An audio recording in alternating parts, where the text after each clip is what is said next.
En août 1988, coup de tonnerre dans les médias, la jeune actrice à la mode, Pauline Lafont, fille de Bernadette Lafont, s'est évaporée du jour au lendemain à 25 ans seulement. Recherchée pendant plusieurs mois par sa mère, qui utilise sa notoriété pour faire bouger les recherches, elle ne réapparaît pas et intrigue les foules qui se passionnent pour l'histoire.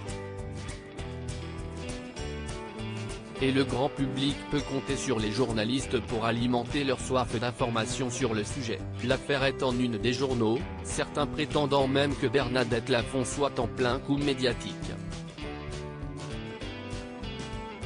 Les théories les plus folles sont avancées: Pauline serait morte, vivante, suicidaire, en cure, en Chine, à l'autre bout de la France. Des théories qui vont éclater lorsque le puissant journaliste Guillaume Durand, début septembre 1988, annonce un énorme scoop dans son JT de 20h, il sait où est Pauline. Selon lui et une source qu'il dit bien informée, il a des assurances selon lesquelles Pauline est vivante.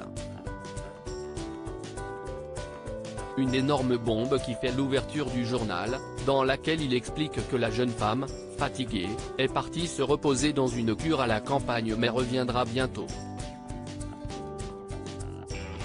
Un coup de buzz qui tombe à l'eau des déclarations qui foudroient Bernadette Lafont, qui ne comprend pas pourquoi le journaliste ne l'a pas prévenue avant de sortir une telle affaire. Elle aura la réponse peu de temps plus tard: il n'avait pas beaucoup plus d'informations qu'elle. Sa source bien informée est en réalité un homme qui a passé un appel anonyme à la rédaction de la 5 quelques minutes avant le journal pour donner cette information. Et il s'avérera, moins de 2 mois plus tard, que tout était faux. Les restes de la jeune femme sont retrouvés dans un ravin en novembre dans un état de décomposition très avancé, ce qui signifie que l'actrice est décédée dès le jour de sa disparition. Tombée dans un ravin, elle a en effet fait une chute de 10 mètres et semble morte sur le coup.